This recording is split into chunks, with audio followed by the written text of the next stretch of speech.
Nearby, much vegetation there was. Ahead of him, there were marshes. Into the marsh he stepped. By the water's coolness, he shuddered. Back to the dry ground he stepped. Alone on an alien planet he stood. With thoughts, he was possessed of his wife and his offspring, and with longing he remembered them. Was he forever exiled from Nibiru? Of that, again and again, he often wondered. To the chariot or the spaceship, the UFO, he soon returned with food and drink to be sustained. Then deep sleep overcame him, a very powerful slumber. How long he slept, he could not remember. What awakened him, he could not tell. A brightness there was outside, a brilliance on Nibiru unseen, the sun. A pole from the chariot he extended. With a tester it was equipped. It breathed the planet's air. Compatibility it indicated. The chariot's hatch he opened. At the open hatch he took a breath. Another breath, then another. The air of Ki indeed was completely compatible with Nibiru's. Alalu clapped his hands, a song of joy he was singing. Without an eagle's helmet, without a fish's suit, to the ground himself he lowered. The brightness outside was blinding. The rays of the sun were overpowering. Into the chariot he returned, a mask for the eyes he donned. He went and got his ass some sunglasses. Good call. Glad you had those with you. Smart thinking. Always carry sunglasses when you go to an alien planet. Okay? Put that on the fucking board. Always carry fucking sunglasses when you go to an alien planet. Smart move. I'm glad we had some sensible people in our ancestry here.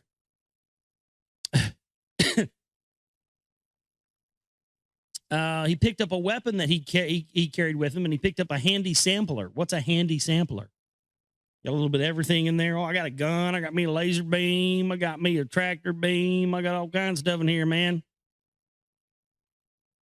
To the ground, he himself lowered on the dark-hued soil he stepped. He made his way towards the marshes. Dark green were the waters. By the marsh's edge, there were pebbles. Alalu picked up a pebble and thrust it into the marsh. In the marsh, a moving his eyes glimpsed. The waters were filled with fishes. Into the marsh, the sampler he lowered and looked at the murky waters. For drinking the water, it was not fit. Alalu was greatly disappointed. He turned away from the marshes in the direction of the hills he went. He made his way through the vegetation. Bushes gave way to trees. This place was like an orchard. The trees with fruits were laden with fruits. By their sweet smell, they enticed him, and Alalu picked a fruit and put it in his mouth. It was smelled very sweet and tasted very sweet, and he was greatly delighted. Away from the sun's rays, Alalu was walking toward the hills. He set his direction. Among the trees, a wetness under his feet, he sensed, a sign of close-by waters. In the direction of the wetness, he set his course. In the midst of the forest, there was a pond, a pool of silent waters. Into the pond, the sampler he lowered. For drinking, the water was good. Alalu laughed, and unstopping laughter seized him. The air was good. The water was fit for drinking. There was fruit. There were fishes. What more did he need, right? Well, let me go find something I could bang, and we'll be all set. You know, I got food. I got fucking water. I can breathe air. Now I need something to put my dick in. So, you know, that's pretty much where we're going next. Got to be. He's a man, right? He's got his food. He's got his shelter. What's he need next? He needs vagina. And boom, here you go. That's how the human race got here. The end. Thank you very much. Have a good night. Just kidding. Boom, that brings us up to date. That's how we got here. Some dude, you know, with a big ego, crashed on an alien planet, found some food, found some shelter, found breathable air, found something. All right, kids, here we go. We're going to learn about creation and evolution today. Here's how it happened. 5,000 years ago, an alien, drunk-ass, horny, egotistical alien crashed on Earth. He missed his wife and his kids. Mostly he missed his wife because he couldn't get any poontang. And, you know, he found some fucking fruits and berries and some water and some breathable air. I was like, this is badass. Now I got to get my dick wet. And that about brings us up to date, kids. We'll have a quiz on this on Friday. Be sure and tell your parents what we learned today, okay? You guys be safe. Thanks. So, yeah, this guy's like, living it up. Now I just need to find something to have sex with. The daughters of man. That's what he's going to have sex with. Yes. With eagerness, Olalu bent down. Together, he cupped his hands and put the water in his mouth. It had a different taste from the water of Nibiru. Once more, he drank, and then with fright, he jumped. A hissing sound he could hear. A slithering body by the poolside. That was a fucking snake, dude. We got snakes down here on this planet. All that technology and laser beams and, shooting beams down to see where the gold is and shooting beams down to see where the optimum landing spot is. All that fucking technology couldn't save you from a fucking water snake. Now, could it? I mean, that really, it's funny because that's what, that sort of seems like what the elite do, what the New World Order does. It's that kind of shit, You guys can pull off all these operations, but you got a fucking brain between you. It's just, didn't count on that fucking snake, did you, Bubba? He seized the weapon that he carried and blasted it away. Oh, you pussy. Shot the snake with a fucking laser beam. The moving stopped. The hissing was ended. To examine the danger, Olalu stepped forward. The slithered body lay still. Dead was the creature, a sight most strange. Like a rope, its long body was, without hands or feet. Fierce eyes were in its small head. Out of its mouth, a long tongue was sticking. It fucking snake, dude. A sight on Nibiru never beheld it was. A creature of another world. Was it the orchid's guardian? Olalu by himself pondered. Was it the water's master himself? He asked. In his carried flask, he collected some water and made his way back to his flying saucer. The sweet fruits he also picked and took them back to the flying saucer as well. The brightness of the sun's rays were greatly diminished. Darkness it was. So he crashed out in the UFO. The shortness of the day, Olalu pondered. Its shortness amazed him. So not used to our orbit, so the days are much shorter. So you age a lot quicker. From the direction of the marshes, a cool lightness on the horizon was rising. A white-hued ball in the heavens was rising. Kingu, the Earth's companion, he now beheld. What in the accounts of the beginning his eyes, the truth could now see? The planets and their orbits, the hammered bracelet, Ki, the Earth, Kingu, its moon, were all created, all by names that were called. In his heart, Olalu knew one more truth that needed beholding. The gold, the means of their salvation, needed to be found. If truth be in the beginning tales, if by the waters the golden veins of Tiamat were washed, in the waters of Ki it's cut off half, gold must be found. So essentially now I understand what they were saying. Earth, Ki, was actually a part of Tiamat that was cut off from. Very interesting. That's not really what you hear oftentimes in the research community and stuff. Very, very interesting stuff. With hands unsteady, Olalu, the tester, dismantled the chariot's pole. With trembling hands, he donned the fish suit.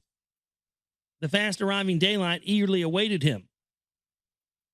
He left the chariot, the UFO, at daybreak and quickly stepped into the marshes. Into the deeper waters he waded. Into the tester, into the waters he inserted. Its illuminated face he eagerly watched. In his chest, his heart was pounding. I mean, it's funny. Its illuminated face literally is describing this, device having a screen on it.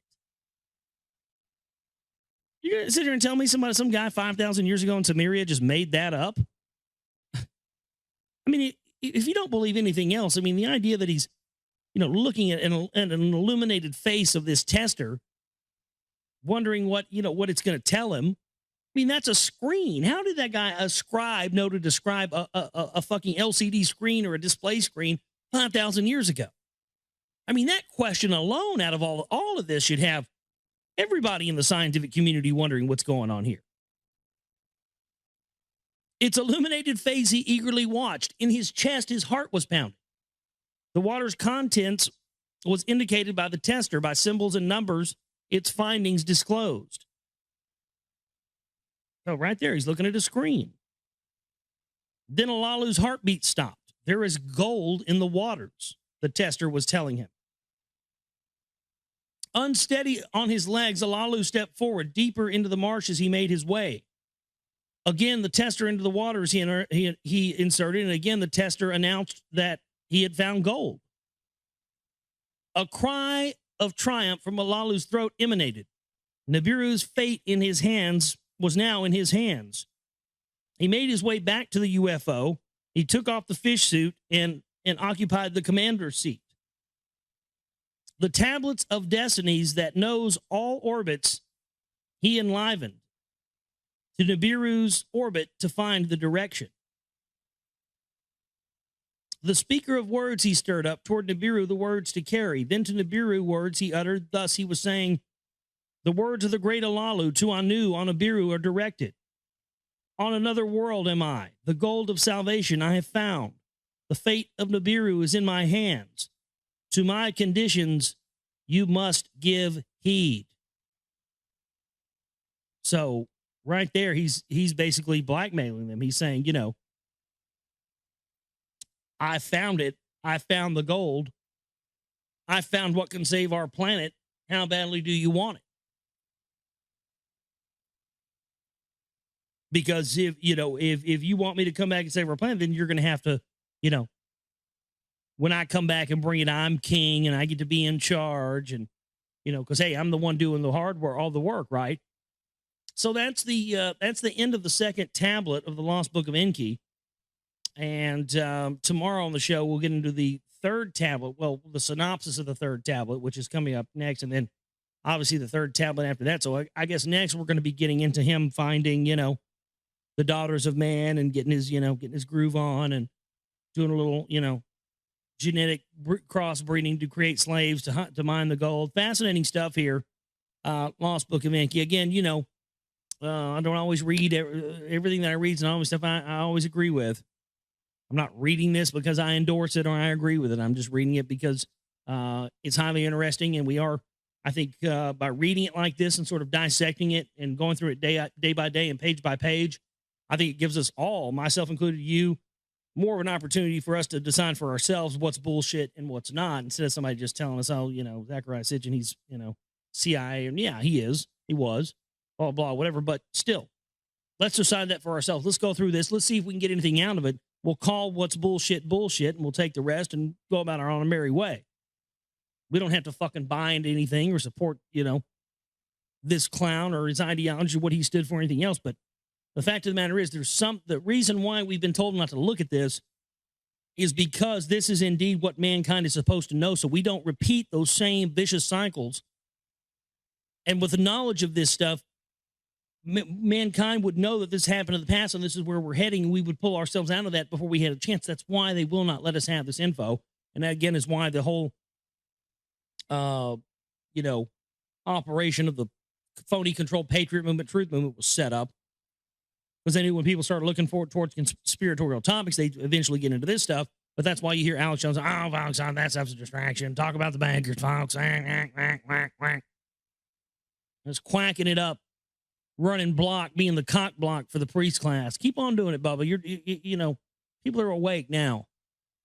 A lot more people have figured this out. And that, to me, like I talked about last night, that's the fight. That's what we got to do. We got to continue to try to get this information out to people and let them know that what these elite and these priest class bozos are hiding at the very top is they're hiding our birthright. They're hiding our information. They're giving us these phony things like, the phony state of Israel and, telling us that these people over here are the Semites when it's not actually them, and they're going and killing the other people that are actually the bloodline descendants of these ancient civilizations. I mean, it's just insane. But it's all happening because of our sheer lack of knowledge of things that we've never been allowed to know. If we had a history of what had happened on other planets where possibly our forebears came from, and that they had gone down the same route we did, we might see that and go, oh, man, they fucked up. We don't want to go that route. We got to change things. If we were to do that, there'd be no more New World Order. There'd be no more power structure. So you see, this is why this is important. That's why I implore you to look at this information and, as usual, decide about it for yourself.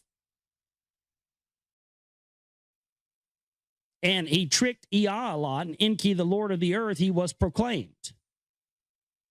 Of earth, not Nibiru, to be the master. Saying, this is your domain. That's why Ea, earth, is called earth. It's the realm of Ea. That's what it means.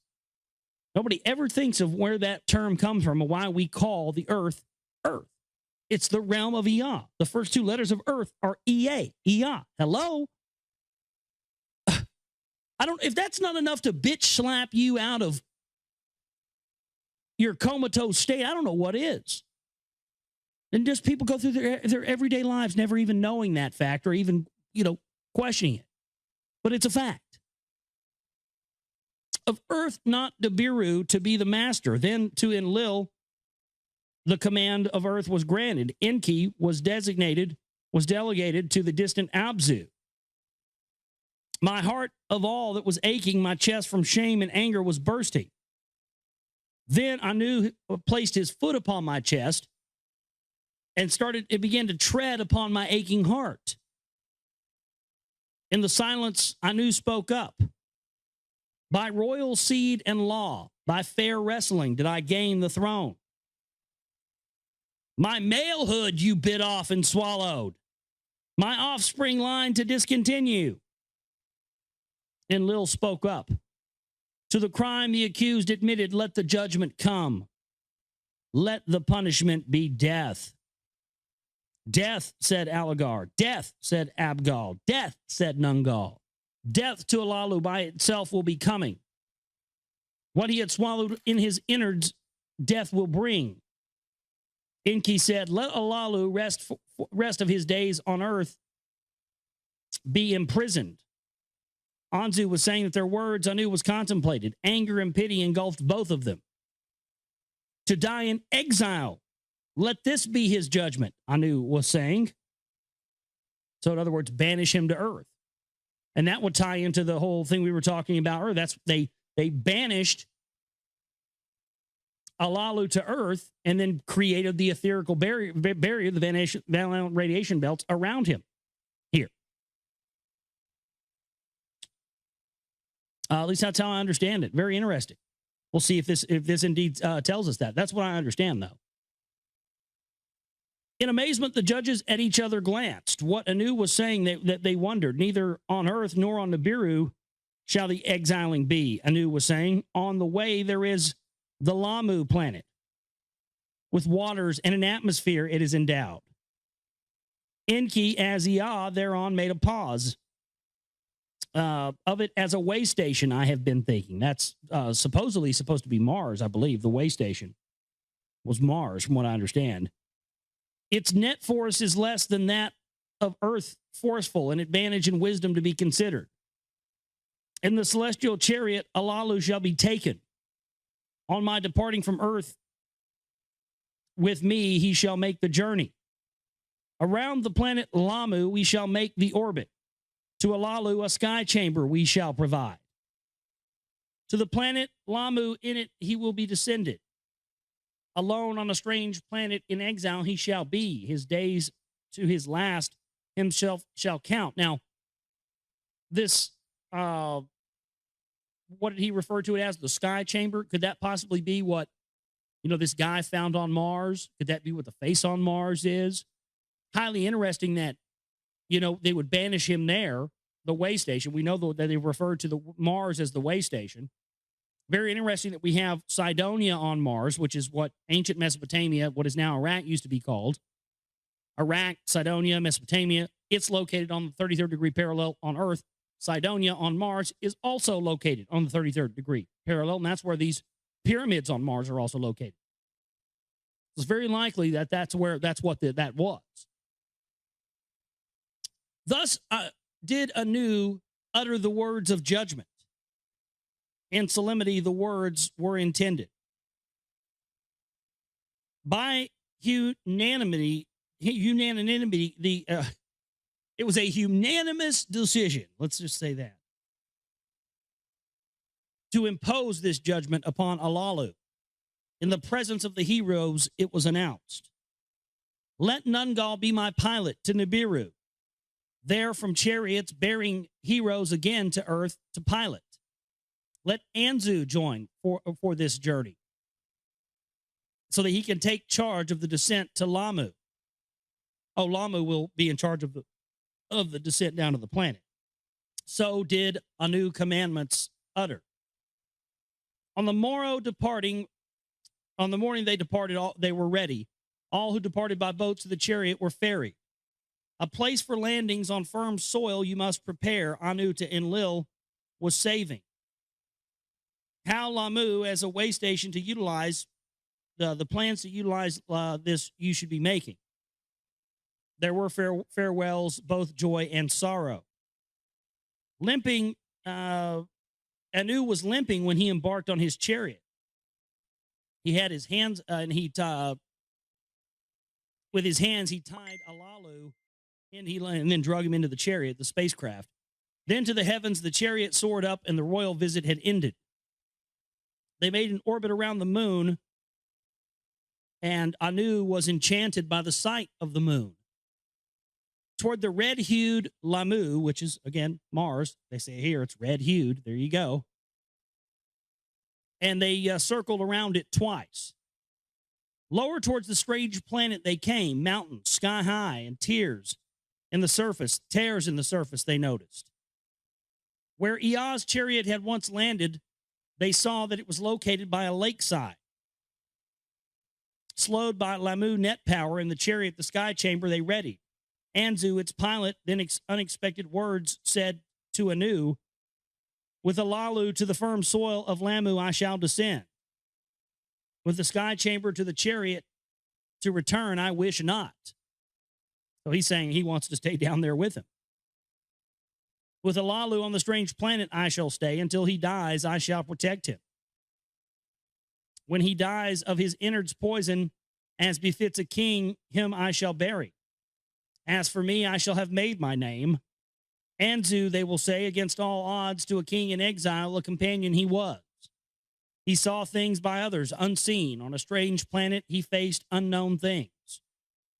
Anzu, they will to the end of time shall say, has fallen like a hero. There were tears in the eyes of Alalu. There was amazement in the heart of Anu. Your wish shall be honored. To Anzu, Anu said, hereby let a promise by me to you be made. By my raised hand to you I this swear. On the next journey a chariot by Lamu shall circuit and orbit. Its skyship to you shall descend. If alive it shall find you, the master of Lamu you shall be proclaimed. So he's making him the king of Mars here. When a way station on Lamu's shell has been established, its commander you shall be. Anzu bowed his head. So be it. To Anu he said.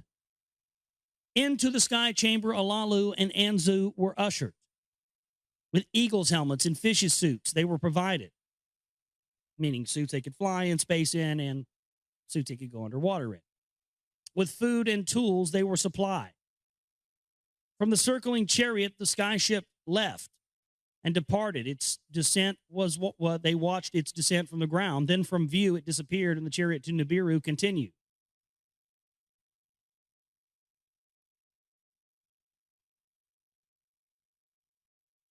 I lost my place. This thing just scrolls down on me sometimes. Here it is. For 9 years was Alu the king on Nibiru. For 8 years, Iridu he commanded. In the 9th Shar, or year, to die in exile on Lamu was his fate.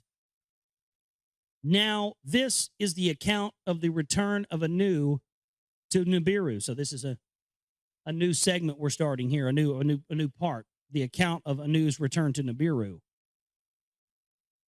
And how Alalu on Lamu was buried, how Enlil on earth the landing place built. On Nibiru, for Anu, there was a joyous welcome. Anu gave his account to the council and the princes of what had happened. Neither pity nor vengeance from them all he sought.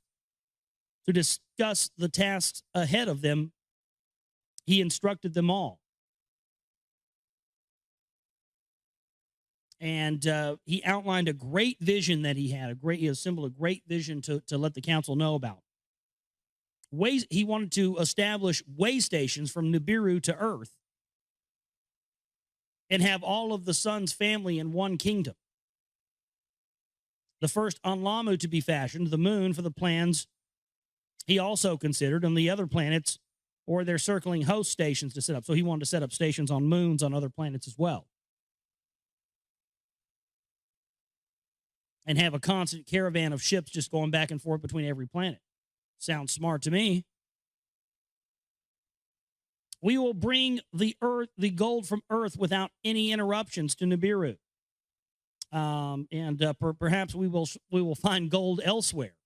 So they're saying, oh, we're going to bring all the gold from Earth, and maybe we'll find it on some of these other planets where we have way stations set up as well. The counselors, the princes, the servants, all considered Anu's plans. The salvation of Nibiru they saw in the promise of his plans. Savants and commanders' knowledge of the celestial gods perfected. They added a new kind of rocket ship, so a new technology to their chariots and skyships. So their technology apparently has already evolved at this point of the telling of the story. Heroes were selected for the tasks. I'm guessing heroes. They keep saying heroes. I'm guessing those are like, people of extraordinary strength. And for the task, there was much to learn. The plans were beamed over, I guess, sent by laser fax machine, laser email to Enlil and Enki. And they were told to hurry their preparations on Earth.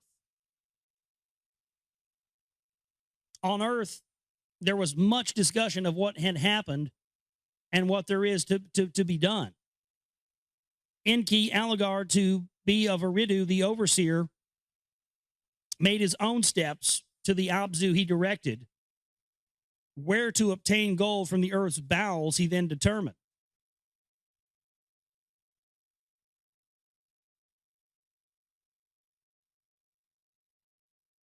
What heroes to the task are needed, he calculated. What tools will be required?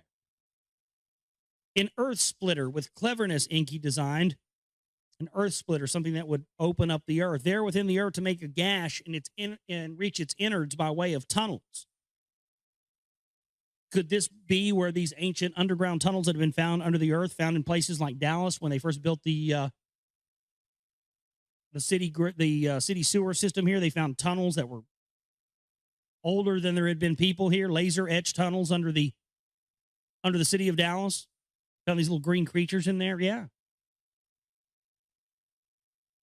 That which crunches and that which crushes was the name of the machine.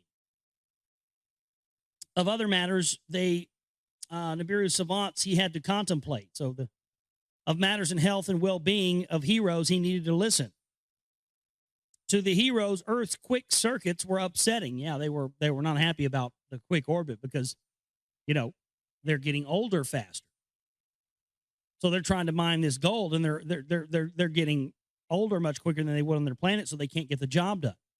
And that's what led to the creation of mankind as a slave race. Earth's quick day and night cycles were causing dizziness to the heroes. The atmosphere, though good, was lacking in some things and too abundant in other things. Of the sameness of the food, the heroes were complaining. We eat the same thing all the time. Oh, we eat fucking chicken. Enlil, the commander, was afflicted from the heat of the sun on Earth. For coolness and shade, he was longing. While in the Abzu, Enki was making preparations. Enlil in his skyship was surveying the extent of Eden. Of the Eden, E-D-I-N. That's the place where they were setting up Eden, E-D-I-N, what later became what we know in biblical terms as Eden. See? Of mountains and rivers he took account. Of valleys and plains he measured. He wanted to establish in Eden a landing place for the rocket ships. So the rocket ships that landed Earth landed in a place called Eden. Give me a fucking break sandwich. God damn. Enlil, by the heat of the sun, was afflicted and was searching more for a coolness and a place of shade. To the snow-covered mountains of the Eden's north side, he took a liking. The tallest trees he ever saw grew there in a cedar forest. There above a mountain valley with power beams, he flattened the surface. Is that what the tops of the mountains in Brazil, where the Nazca lines are at? Where the whole tops of the mountains are just sheared off as if by a laser? Is that what he did? Flattening the surface of this mountain valley? Very well could be. Great stones from the hillside the heroes quarried and cut to size. To uphold the platform with skyships, they carried and placed them there with satisfaction. Enlil was satisfied with the handiwork. A work beyond belief, indeed it was, a structure of everlasting. An abode for himself on the crest of a mountain was his desire. Of the tall trees in the cedar forest, long beams were prepared. Of them, the construction of an abode for himself he decreed. The abode of the north crest, he named it. On Nibiru, a new celestial chariot was soaring off for preparation. New kinds of rocket ships, sky ships, and that which Enki had designed was transporting people. A fresh group of 50 from Nibiru was taking. Chosen females were among them. By Ninmah, exalted lady, were they commanded. In succor and healing they were trained. Ninmah, exalted lady, a daughter of Anu she was, a half-sister, not a full sister of Enki and Enlil she was. She was greatly learned in the treating of ailments. She excelled in that. To the complaints from earth she gave much attention. A healing she prepared.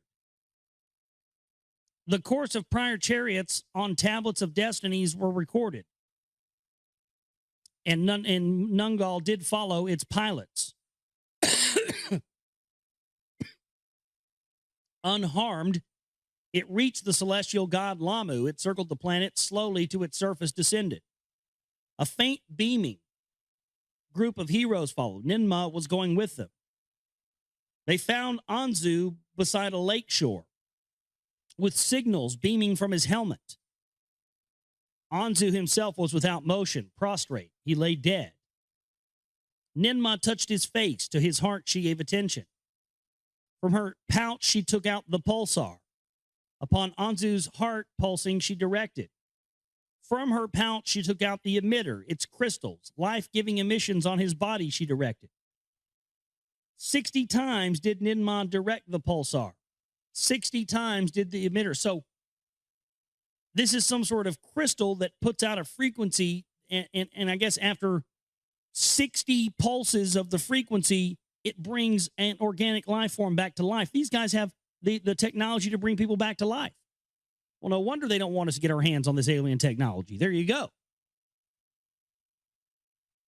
Because, boy, it would suck if we were able to just go over to flash a crystal in front of somebody's heart 60 times and make them come back to life, isn't it? That would just suck for this planet. Man. On the 60th time, Anzu opened his eyes. And he began to talk. Gently upon his face, Ninmah poured the water of life and wetted his lips with it. Gentle into his mouth, she placed the food of life. Then the miracle happened. Anzu rose from the dead. They inquired to him about Alalu. Anzu told them of Alalu's death. He led them to a great rock protruding heavenward from the plain. There he told them what happened. Alalu, soon after the landing, began to scream from unremitting pain. From his mouth, his innards he was spitting. In agony, he peered over the wall. He's puking his guts out, literally. Thus, Anzu was saying to them, he led them to a great rock, like a mountain from the plain, heavenward uprising. In the great rock, a cave I found. Alalu's corpse therein I hid. Its entrance with stones I covered. So Anzu was saying to them, They followed the rock and they removed the stones and entered the cave. Inside, they found what remained of Alalu. He who once on Nibiru was a king was a pile of bones in a cave now. For the first time in our annals, a king not on Nibiru has died. Not on Nibiru was he buried. So, said Nimma, let him in peace for eternity rest. They then again covered the cave's entrance with stone. The image of Alalu upon the great rock mountain with beams they carved. So, somewhere on Mars, there are probably still evidence of that rock carving done with lasers. Now, some of the rock carvings we've seen on Earth appear to be done with lasers. Stuff we've seen in Egypt, stuff we've seen in South America, all over the place. Samir.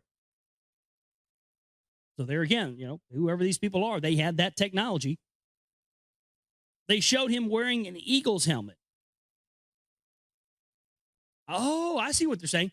Now I get it. Okay. So on top of the great mountain, oh my God, this is on top of the face. The face on Mars is Alalu's face.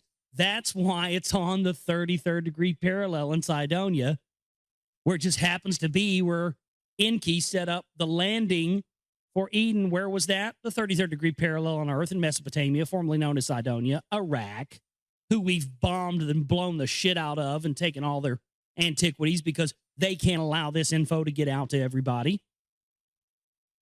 And he had a helmet on. And the guy on the face on Mars has what? A helmet.